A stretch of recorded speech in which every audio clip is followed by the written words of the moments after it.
Hello there and welcome to my channel. I'm Bryan Lomax, and joining me for what may be a new series, depending how this goes, is we got Clayton from Ages of Film, and as I say, possible new series. We'll see how you guys like it. Batman the Animated Series, one of the greatest TV shows of all time.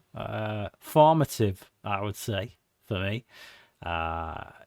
This and the X-Files back in the 90s were the two shows as far as I was concerned. And I've always wanted to do something Batman the Animated Series related on my channel.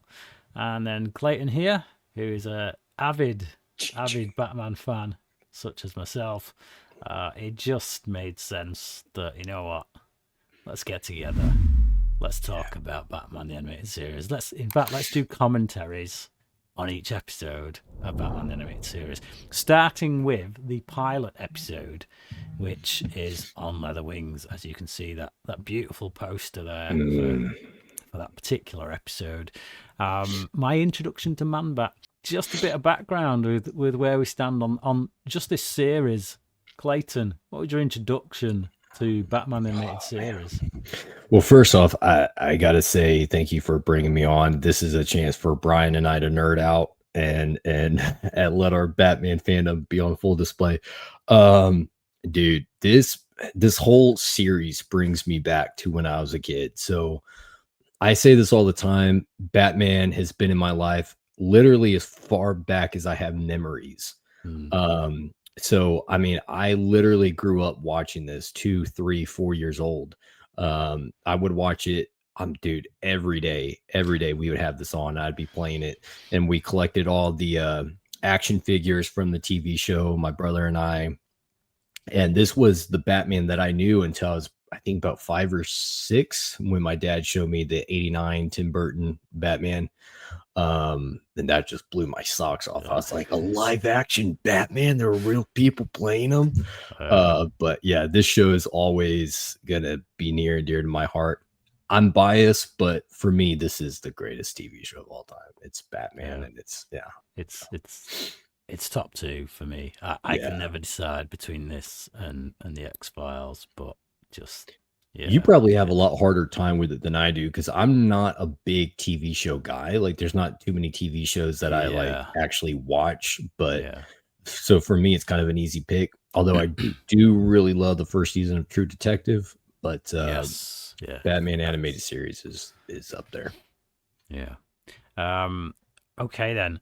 So memories of this particular episode. It's been a while, hasn't it, since you've seen this one? So it has. Yeah. This was my introduction to Man-Bat as well.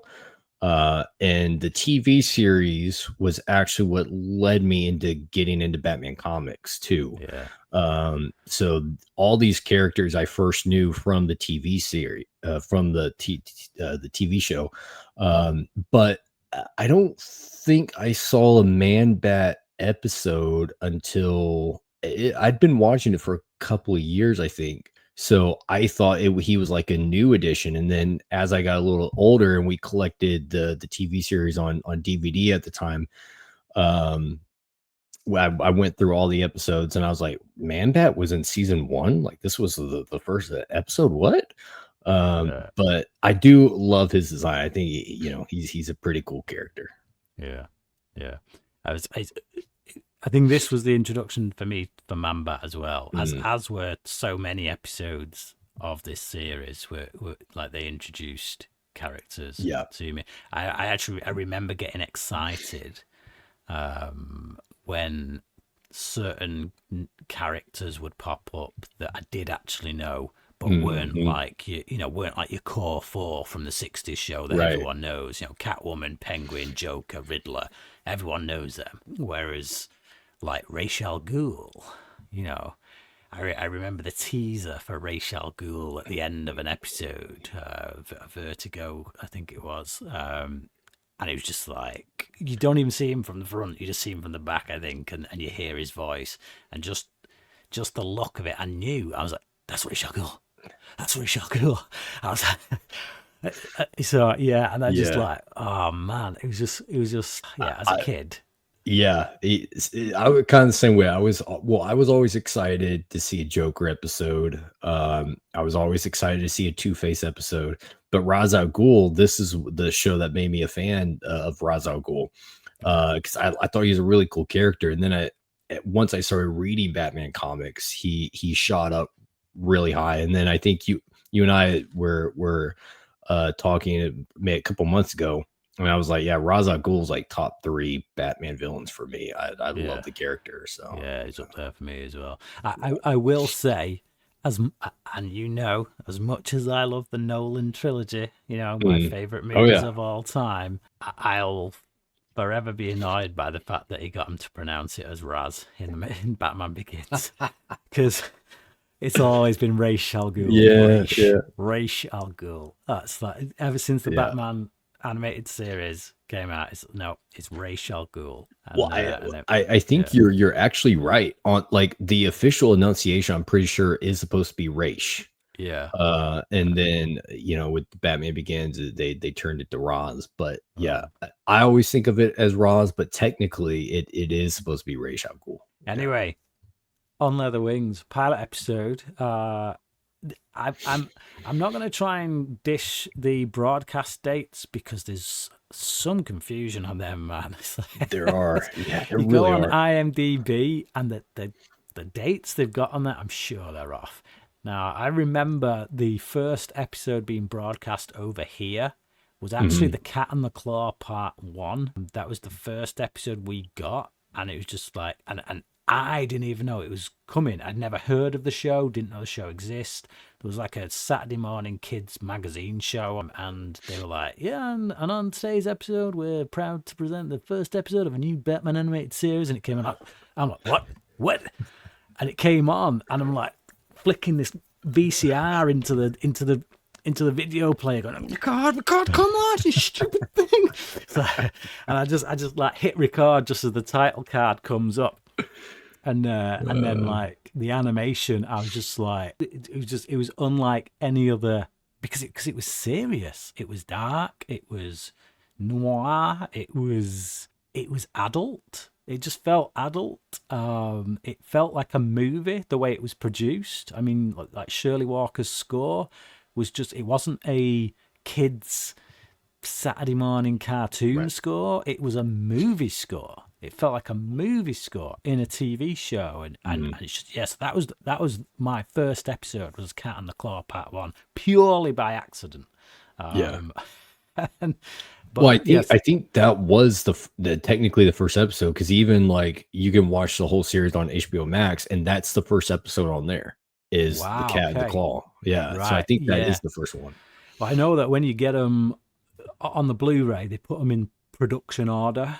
Yes, correct. Not air date order. Because if the air date order is correct, they cocked up because they put part 2 of The Cat and the Claw a few episodes after. So it's part 1, then a few single episodes, and then part 2 rocked up, and you're like, what the hell? It's like these clowns just don't know what they're doing at all. It's just throw an episode out. Who cares? Yeah, right. But production wise, On Leather Wings, first episode, that was the episode where it was like, you know what, we got to sell this to buyers and whatnot. So boom, and I think we're going to get into it now. We're going to watch it, and I think you can tell right off the bat that they put everything into this episode. Some of their best animation is in this episode, and so let's get into it.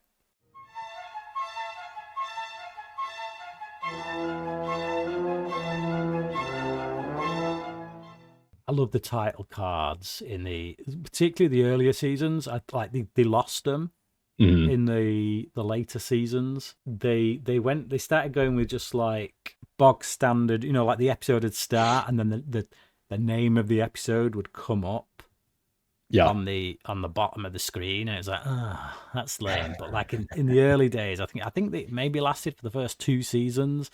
They had these painted title cards. And they'd be quite eerie, I think.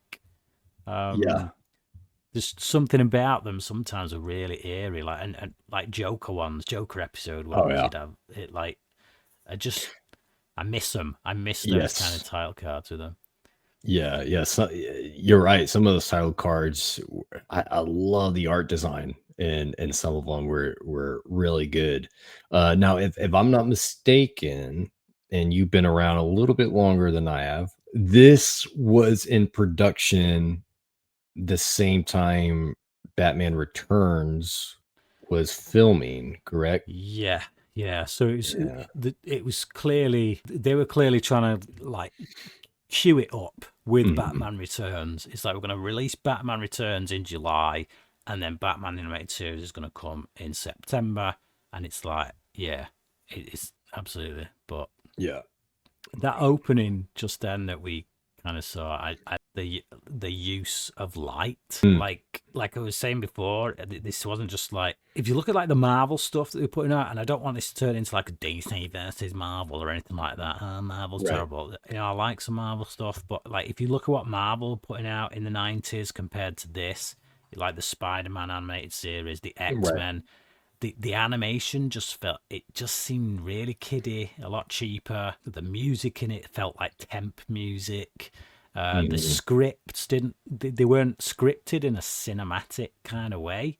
They were scripted in a way where characters just gave expositional dialogue Right. all the time, like, and you always heard what was going on inside the head, and it was just really expositional, like they tell you rather than show you. Whereas Batman animated series, it's just so cinematic in the way it tells its stories. It treats the audience with intelligence.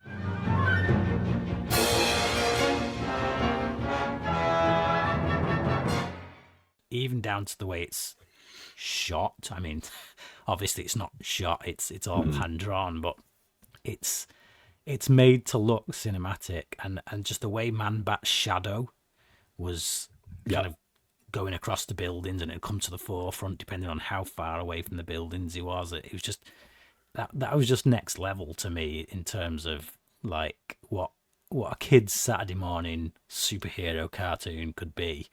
Right. And I actually feel I don't like calling it a cartoon. Like this was Right. Right. like there's a reason it's called Batman the Animated Series. Mhm. This isn't a Saturday morning cartoon. This is Right. it's a show. It just happens to be animated. Yeah, and to your point, I loved that opening scene in that building or that bank that they were showing. It sets like a noir type of Mm, setting with the shadows and the darkness and the light and contrasting in the way that I love that setting of how they're going to go about kind of setting the tone of the film, because mm, I think it fits the character of Batman, who started off very much noir. Even in the comics, like yeah. those original comic runs, like there's a lot of shadow there. There's a lot of kind of clouds and stuff like that. Um, Mm, but you can tell this episode and the series was a labor of love, man, because they yeah. were definitely taking it serious with it.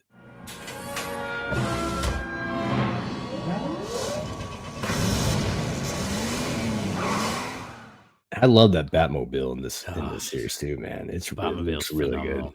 Yeah. There's some episodes as well where they really go like they really put that Batmobile Hmm. through stuff. Like I remember the Crime Alley episode. Yeah, yeah, There's one where he uses it to stop a tram, and it's just yeah. It was really good. yeah, it so made me want that. I Oh, had I had a toy one for the longest time careful, growing up. Mitchell. I loved it. Come here, you. Like they seem like really professional. Yeah, you're right. Clocking off on the clock just to have a bit of a smooch. You mean it wasn't you tossing guards out of windows last night? I only toss butlers, Alfred.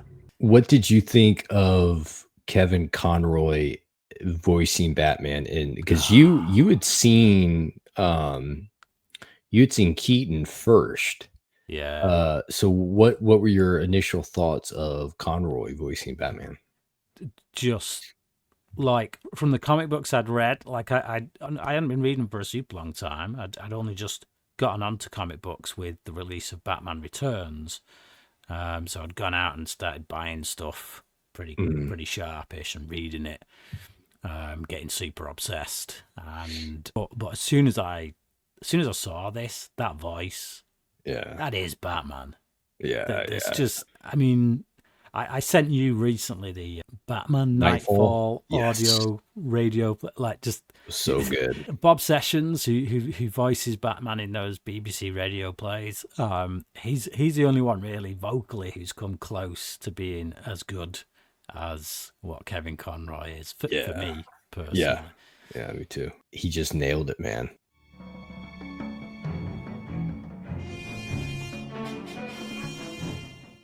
I love that they're even incorporating his like sonar, his tech here early on. Yeah. Well, they show so much in this. I mean, again, we've got to say that like, this is a pilot episode. Even if it wasn't broadcast first, it was intended as the pilot episode. Right. And it just, we got the Batmobile in there. We've got all his gadgets in there. We've got him being a detective. He's the Dark Knight detective, and this shows his, just how he is as a detective, his skills as a detective. So, and we get Gordon in this. We get Alfred in this. Bullock's in this. Even the flipping mayor is in this. Harvey. So it's like, just for a pilot episode, you see this, and it's like if you're an absolute Batman nerd. Just that one little shot before of Harvey Dent sitting there tossing his coin. It's like, man, it's going to be good. It's like, this is the comics come to life. Yeah. And I really liked Gordon in the series. I think the voice was good, spot on. I like that when they brought him in, most of the time, there are some exceptions, but most of the time he actually had something to do. Like he was actually integral in some way in the story. He's a poor Pat Hingle was Pat Hingle, right? From it didn't have anything to do, man. Yeah, just stand around and look stupid. Right. I found that Pat Hingle's Gordon just got dumber and dumber as the films went on. It's like he really did. He got the shaft on those, man. Good old Bullocks.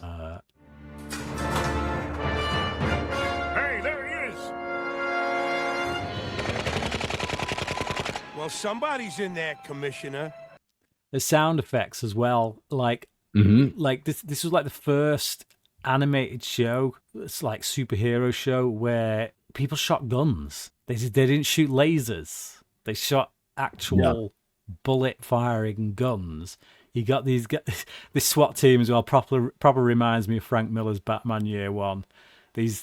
These are the same kind of clowns that go in there in Year One and just shoot first and ask questions later, man. It's gonna blow shit up, man. Exactly right. I love the way that Batarang just spins. Man, they were going for it. Yeah, it really is. It's so fluid. I watched I'm sure you've probably seen like the making of, like behind the scenes making of the anime show. It's so fun. It's so cool. Yeah, they did it. Just Gotham as well. The way they do Gotham in this. Gotham is a character in this series. Like they just nail it. Yeah. The architecture and everything. The Batcave. The Batcave looks so good, man. Yeah. Now, I think that I may be drawing a blank, but Man-Bat in the series is the same as the comics, right? Yeah. Kurt Langstrom. Yeah. Okay. Yeah. But obviously, like when I saw this, as we've said, this was like our introduction to Man-Bat. Yeah. So the twist that comes at the end of this was, for my 12 or 13-year-old brain, right, was actually, it was a really good twist, and it's so well handled because obviously it's clearly set up for this Dr. March, her father, to be Man-Bat. I was like, all right, it's clearly the one. It's clearly Dr. March. He's got to be Man-Bat. And obviously, having never read the comic books, I was like, I don't know who any of these characters are. Yeah. So, Yeah, it really was a good surprise twist there, especially for young audiences or people that maybe that's why they introduced Man Bat first in this series to kind of like bring people in. I don't know. yeah, I think don't lead with a big hitter. Like, Right, Don't start with Joker in your first episode. right. Start with an unknown, and it kind of tells you what the series is all about. It's not. Mhm. Look, this isn't going to be a '60s Batman where it's just going to be the same 4 villains every week with a few randomers popping up. We're going to delve deep into Batman's rogues gallery. We're going to bring you characters you don't know. Yeah. The audio as well. Gotta credit the audio. Like just the sound effects in this. Again, like the scene before when I was talking about the gun, part of what makes the use of those in it so good is just the audio effects, the sound effects of those guns.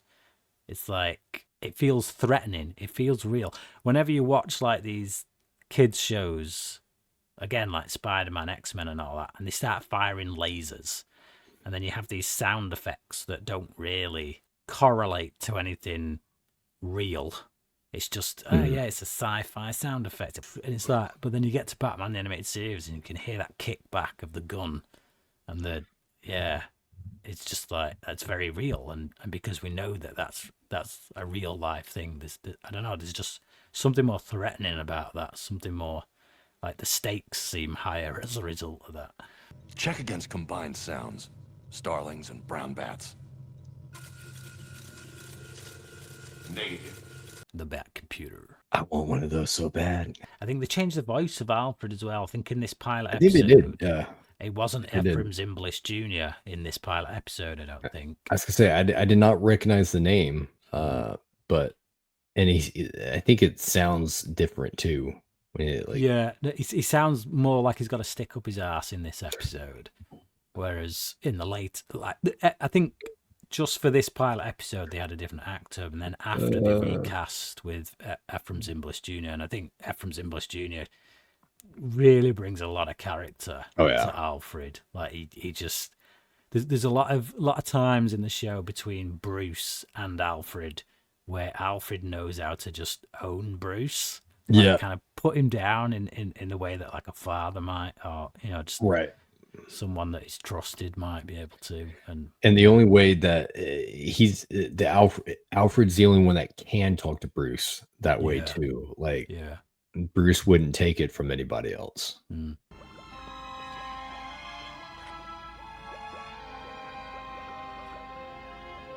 Phoenix pills. Now this scene, this change sequence, man alive. It's scary, man.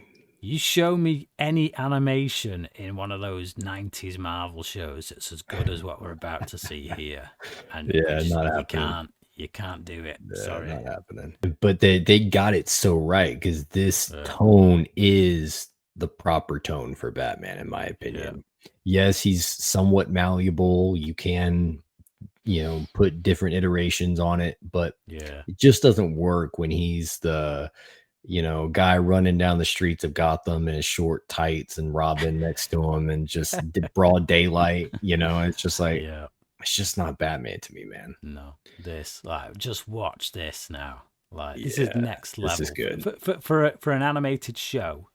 A Saturday morning animated show about superheroes. This is next level.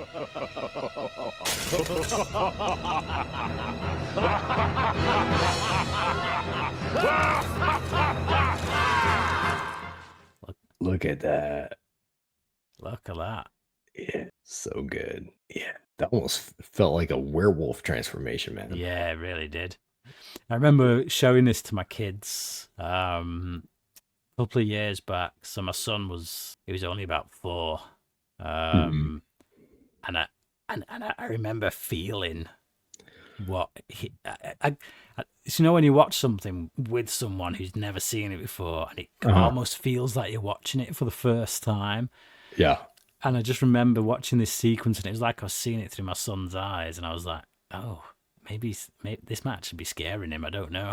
So I'm like, "You all right, buddy?" He's like, "Yeah, I'm good." So Yeah. That line though that Kurt tells Batman there earlier before he changes, "It is in me."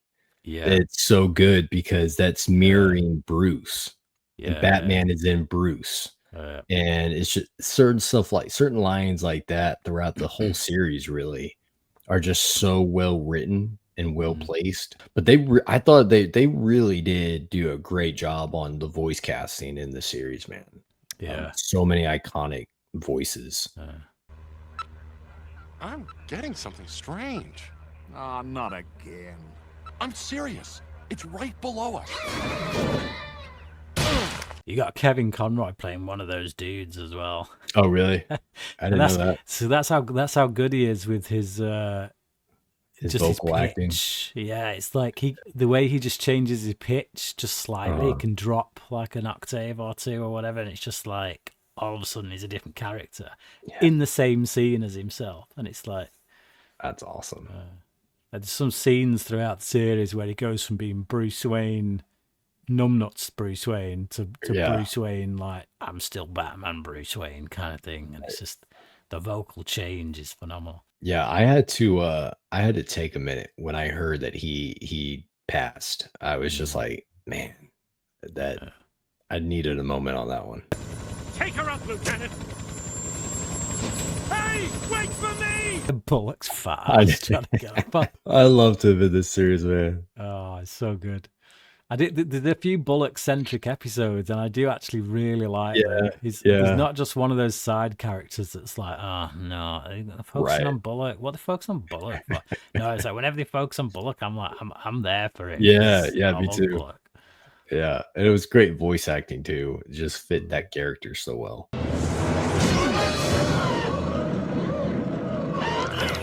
I always remember that little sound when he puts his arm around his neck, and you hear this sort of his neck. It's like just how hard he got hold of him. I think voice acting would be fun, man. That'd be a fun job. Look at that. Just smacking him in the face. Splat. Boom. There we go. I'll give you a headache. Look at the blood as well. You didn't get this in any of the 90s shows. Watch this now, and he gets up. It's like, it's rough. Busting open. I need a deal. In the bat cave with a bat. A man bat and a Batman. Now there's a Batman. Man. Been funny if he wakes up and it's like, did we just become best friends? You had to get a Step Brothers. I had to. Perfect setup. Yeah. Just the way the Batmobile screeches to a halt there. I want it, man. No, man. Looks a bit weird seeing Batman from the back when his cape is all wrapped around his front. You just it's like it just reminds me of the opening for Batman Forever where you see the butt shots. Oh, I don't know why Schumacher did that, man. Oh man, just it's camp. Yeah, so there you go. That's first episode on Leather Wings. This isn't necessarily a review because we're just doing commentary. But if you were to give that episode a rating, what do you reckon? For me, it's a 5. It's I was gonna say for being kind of the first produced episode, I was thinking probably 4.5 for me. Just solid banger episode. I mean, I would probably say, well, maybe it's close for my favorite Man Bat episode. Yeah, I think it's the best Man Bat episode in the show. Yeah, Sure. there's one other, I think it's season 2 that I actually really enjoyed, but I haven't seen that one in a while either. But this was fun coming back to this one because I hadn't seen this episode in a while. But yeah, that was just a solid banger opening episode, man. I mean, you don't get much better than that. Yeah, so as far as pilot episodes go, I think that's one of the best for sure. Yeah. But yeah, there you go. So that was our commentary on Leather Wings, pilot episode of Batman Animated Series. And if you would like to see more from us if you want us to continue throughout the rest of this show, let us know in the comments, because if you don't want it, there's no point doing it, I guess. But if you want it, we'll keep it coming. Thank you, Clayton, for joining me. And for those who are watching, until next time, cracking.